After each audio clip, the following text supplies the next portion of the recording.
Parfois, j'aimerais être un chien pour passer mon temps à jouer, jouer et jouer. Les adultes, je les trouve trop sérieux, trop stressés, trop ennuyeux. Fais ci, fais ça. Nicolas, vous avez vécu tout seul avec beaucoup de chiens. Ça devait être super. Qu'est-ce qu'ils vous ont appris? Et quel est votre meilleur souvenir avec vos chiens dans le Grand Nord? Merci.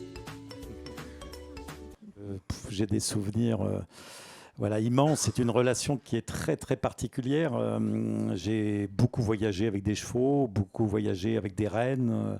Il y a une relation qui est très particulière avec les chiens parce que vous partagez le même plaisir avec un animal de faire quelque chose, ce qui n'est pas le cas des chevaux par exemple et des rennes qui, lorsque le matin vous allez les chercher pour partir, ils seraient bien restés à brouter le lichen ou la pelouse pour les chevaux.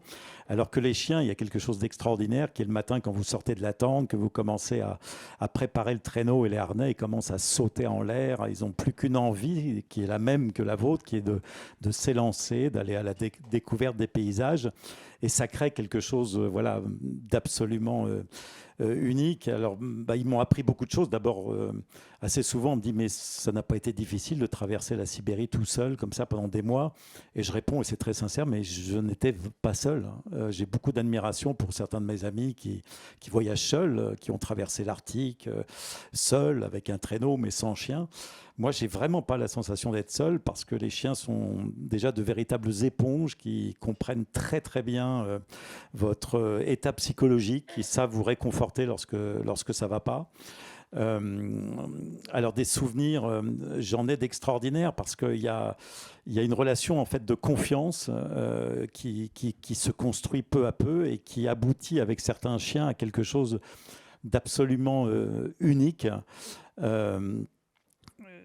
En deux mots, pour donner un petit exemple, il arrive, vous traversez la Sibérie, vous allez d'un endroit à un autre, et puis tout d'un coup, les chiens commencent à vous envoyer des petits signes que vous captez très très bien de fatigue, ce qui normalement déclenche le fait que vous vous arrêtez aussitôt. Et dans ces cas-là, qu'est-ce qui peut m'arriver par exemple? C'est de m'arrêter, de mettre langue, d'aller voir les chiens et de leur parler comme je vous parle là, parce que c'est quelque chose que j'ai appris à faire, non pas parce qu'ils comprennent les mots, mais parce qu'ils comprennent très bien l'intonation de la voix, ce que vous êtes en train d'essayer de leur faire comprendre. Et je dis aux chiens, écoutez, les chiens, voilà, je sais très bien que vous êtes fatigués, je le suis aussi, mais je vous assure que ça vaut le coup qu'on continue encore 1 heure ou 2 parce qu'il y a un village qui est pas loin d'ici. Et dans ce village, il va y avoir de la paille, il va y avoir de la viande, on va se reposer toute la journée de demain. Je vous assure, il faut faire un petit effort. Et les chiens, ils vous regardent, ils comprennent pas bien sûr les mots, mais ils repartent avec de l'énergie. Et puis, qu'est-ce qui se passe 1 heure et demie après? Ils arrivent dans un village, ils ont de la paille, ils ont de la viande. Et voilà, et donc c'est comme ça que peu à peu, il y a de la confiance qui se construit. Et puisque Alexandre, je crois qu'il s'appelait Alexandre, parlait de souvenirs, moi j'ai un souvenir incroyable qui a ému aux larmes, mais aux larmes toute l'équipe de tournage du film Le Dernier Trappeur, qui était un film un peu autobiographique, qui est que j'ai fait jouer ce qu'on appelle mon chien de tête, c'est-à-dire le chien à qui vous donnez les ordres de direction, droite, gauche, et bien d'autres ordres, une vingtaine, une trentaine, lorsque c'est un grand chien de tête, et c'était un grand chien de tête, qui s'appelait Voulk. Et on a tourné une séquence qui est dans le film, où le traîneau et donc le trappeur tombe en fait dans le vide. Et donc pour tourner cette séquence, l'équipe m'a interrogé, et je leur ai dit, écoutez, voilà la trajectoire qu'on va prendre, et puis je vais dire au chien d'aller à gauche, et vous allez en dessous mettre des systèmes de sécurité pour récupérer les chiens et le traîneau et compagnie. Et donc les gens m'ont dit très naturellement ce que je pense vous me diriez, oui, mais les chiens ils vont pas plonger dans le vide. Et je dis si, je pense qu'il va y aller. Et donc on est arrivé avec le traîneau. Et c'était absolument incroyable. Toute l'équipe était suspendue. Il n'y avait plus un bruit comme ça, etc. Et donc, on a commencé à avancer comme ça. C'est moi qui faisais la doublure donc, du trappeur. Et j'ai dit à Voulk, donc, yap, yap. Alors bon, le chien, il s'arrête aussitôt, il se retourne, il dit, ça va pas, non? Et puis, je dis, non, Voulk, yap, yap, yap, de façon très, très comme ça. Et puis, ça a duré comme ça. Puis, à un moment donné, le chien il y a été. Il m'a fait confiance. C'était incroyable. J'en suis encore ému quand j'en parle. Et donc, on a réalisé cette séquence incroyable. Et c'est vous dire à quel point, au bout de 8-9 ans, le chien est dans une confiance totale, absolue. Il sait ce qu'il fait. Il sait ce qu'il fait. Là, je sens à sa voix qu'il est sûr de lui. Et alors que si dans ma voix, je disais, il y a, avec un petit point d'interrogation, mais là, c'était sûr. Je disais, vas-y, et confiance. Et vous êtes ému aux larmes et toute l'équipe était incroyablement émue de ce moment-là qui était incroyable. Merci Nicolas. J'ose une dernière question sur cette thématique un peu qui va nous sortir un peu de ce que vous venez de nous raconter. J'en ai conscience, mais je la pose quand même.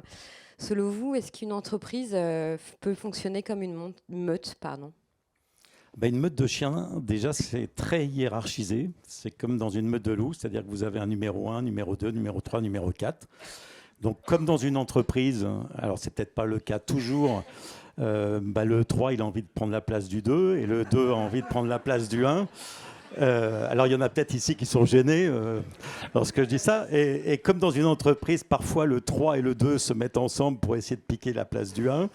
Tout ça pour dire que vous avez dans une meute de chiens comme ça une hiérarchie, mais qui peut être évolutive et qui, au gré d'événements, peut changer. Alors, vous n'êtes pas toujours...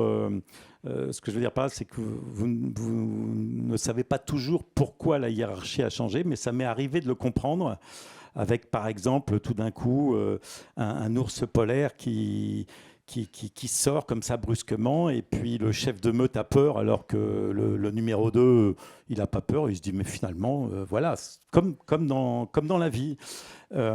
Et donc, vous n'intervenez pas dans cette hiérarchie. Vous intervenez éventuellement si plusieurs chiens se mettent ensemble contre un chien dans une bagarre. Mais en tout cas, voilà, c'est très intéressant que de voir sur une expédition entière comme ça toute cette hiérarchie évoluer. Ce qui ne correspond pas du tout à la place des chiens dans l'attelage. C'est un petit peu comme dans une équipe de foot. Une équipe de foot, vous avez des avancantes, vous avez des arrières, des milieux de terrain.